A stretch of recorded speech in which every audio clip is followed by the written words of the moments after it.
Ci sarebbe molto da dire in merito al mirto, ma oggi ti dirò questo. Il mirto è una pianta sempreverde e il fatto che le sue foglie mantengano in ogni stagione vitalità ha avuto grande senso per la mia gente.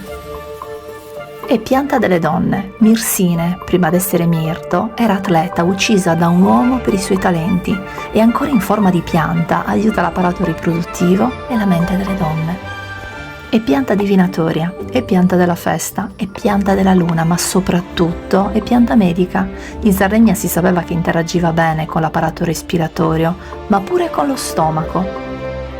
Le sarde sapevano che la sua polvere su Brunide Volla, detto fuori dall'isola polvere di Mortine, era un eccezionale digestivo e tonico per lo stomaco, soprattutto per via delle sue proprietà astringenti.